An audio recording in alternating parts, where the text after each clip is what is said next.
I was annoyed. I know things like these have strings attached. Here the latest unpopular opinions from anonymous strangers. I dislike the fact that physical stores are closing. We have been heading in the direction of not needing to leave your house for anything. I understand those who can't physically leave their house, those who don't have transportation, and those who may be under the influence not going to the store. But there is a good chunk of us that can still move around and buy things in person. It saddens me to see stores and malls slowly die out. I actually enjoy the shopping experience. Attempting to crush someone's hand when you go to shake it is not a sign of strength. It's the opposite. Contrary to your intent, I do not respect you for your grip strength but appreciate the warning about your inferiority complex. I do not look forward to dealing with you at all. Family members should not be allowed to overturn a person's request to have a DNR, do not resuscitate, order. This does not evidently apply to all 50 states. However, in many states that I have worked as a healthcare professional, family members can overturn a patient's DNR status to a full code if the patient were unable to consent themselves. If a patient is admitted to the hospital and provides their personal consent and beliefs to not be a full code, chest compressions, medications and interventions during a cardiac or respiratory arrest, I do not believe families should be allowed to overturn this decision. Too often, we see distant relatives come in who haven't seen the patient in months to years decide they don't want the family member to be a DNR, and the family can easily overturn this decision once the patient is unable to do so themselves. Coming to terms with the process of this can be very difficult for family members and, in my experience, has led to the patient going through far more than they personally desired solely on the family member's behalf.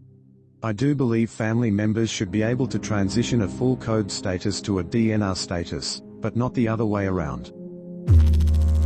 Bars are just a place to spend your money on severely overpriced drinks. You pay $12 to $15 for a shot plus tip, but I could get a whole bottle for $30.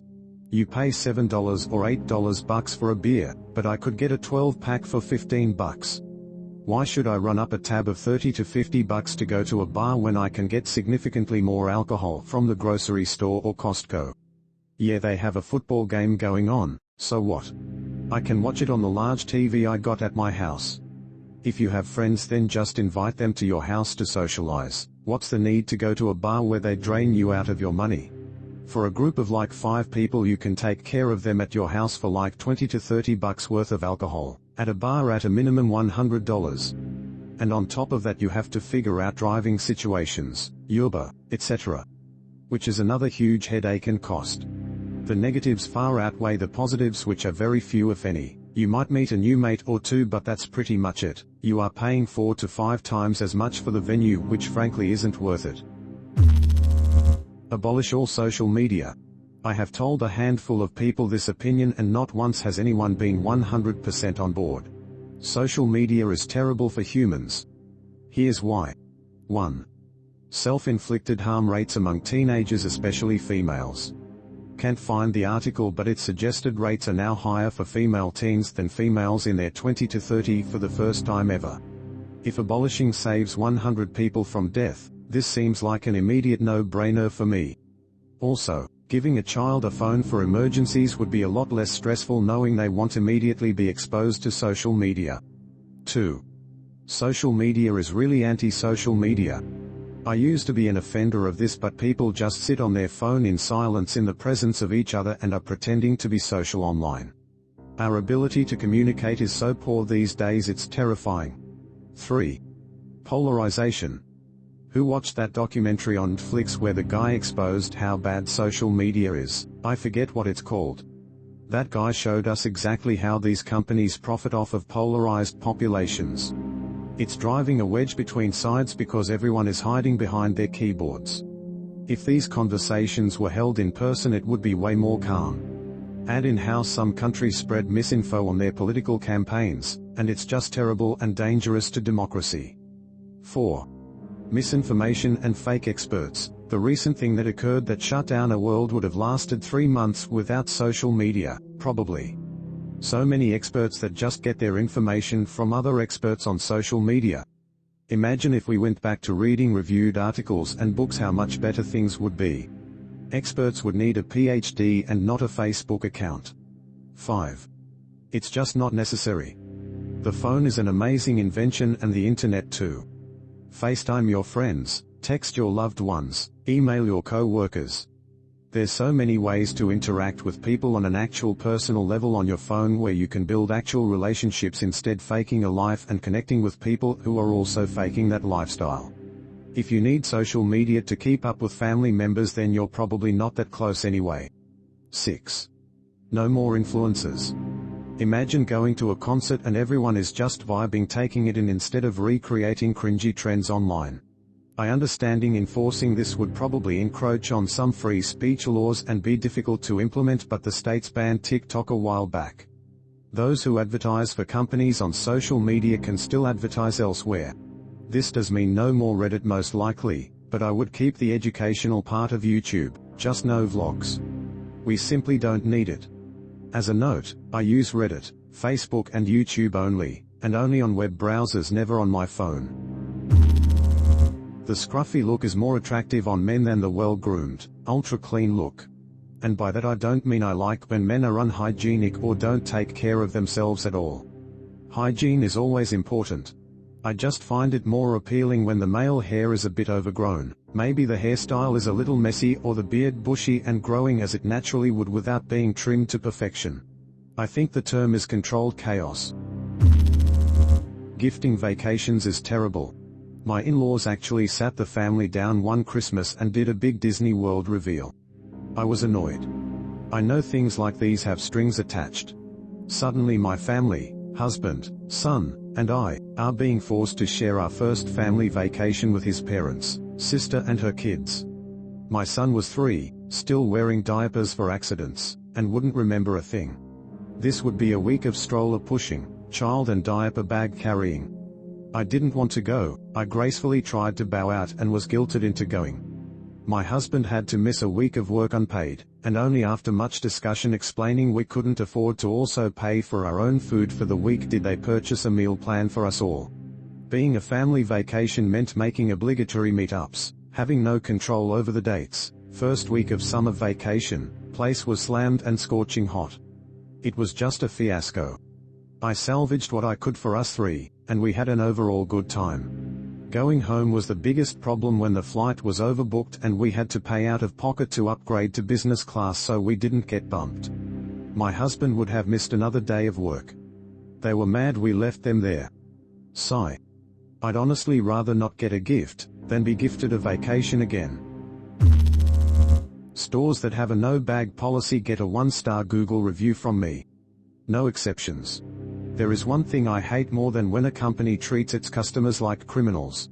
I take the bus to work, and since my work has a dress pants and shirt dress code, I always pack it up in a bag after. I wear nice clothes when I'm not at work, but I do have that backpack on me, and sometimes. Often I'll have a laptop or other work-related things in there as well. Now, if I'm going to patronize a store, this shouldn't be an issue. Loss prevention technology is so good and so cheap now that you can literally have computer vision software track things like people with bags or people of interest, and there is absolutely no acceptable situation where a customer should have to leave a bag at the counter. This is insulting to your customer base and only reflects an unwillingness to adopt the necessary equipment and software to run your business properly, and directly reflects on management and the owners of the business. I personally won't patronize or support a business that treats its customers this way, and frankly nobody should either, in my opinion. Gift cards are actually good gifts. I'm tired of people always pretending that gift cards are an impersonal and lazy gift. Sometimes you just don't know what a person wants, or they don't tell you what they want to be nice. In my opinion, a gift card is better than straight cash. Straight cash just screams I don't care about your taste or interest. Here's money. You shouldn't have to wipe down gym equipment after using it. You should wipe it down before using it. Hear me out. Gym etiquette says you should wipe down equipment after using it. The problem is, there are people that don't do that. Because of the existence of these non-wipers, I see most people wiping equipment down before they work out because they want to know it's clean. That's the only way you can guarantee the equipment has been sufficiently cleaned to your standards, is if you wipe it down for yourself before using it. So what's the point of wiping it down after, if the next person to use it is just gonna redo your work for fear of the equipment having not been sufficiently cleaned? I love Star Wars, but it was never meant to last this long. The fundamentals of Western storytelling say that it should have ended with Return of the Jedi. By lingering after the death of the Emperor on the Death Star, the expansion afterwards is incapable of replicating the magic moments that endeared the fan base to the original trilogy. Whether you follow Joseph Campbell's hero's journey or the other Western epics, Harry Potter, The Matrix, Lord of the Rings, once the respective dragon on the story, destruction of the ring, liberation of humanity and Zion, defeat of Thanos, death of Voldemort, death of Palpatine and the destruction of Death Star, is killed, everything else is afterthought and the viewer subconsciously views anything following as secondary and less fulfilling. Many writers and studios attempt to continue creating content after the big evil is defeated, but interest doesn't continue for many. Take Harry Potter for instance. The reader is told that Voldemort is a terrible villain and unless he's stopped, all is lost. In the end, he's beaten and the good guys win. That's it. You really can't do anything afterward because there's nothing else left to accomplish. That's why the readily introduced, what if they had kids? Trope many creators attempt to introduce comes across as unfulfilling because even if you give the Harry Potter kids and an adventure to go on, it's going to pale in comparison to the initial quest of the initial main protagonists. That's why The Matrix 4 failed so terribly. The resolution of Matrix 3 told us that Neo's sacrifice was the end.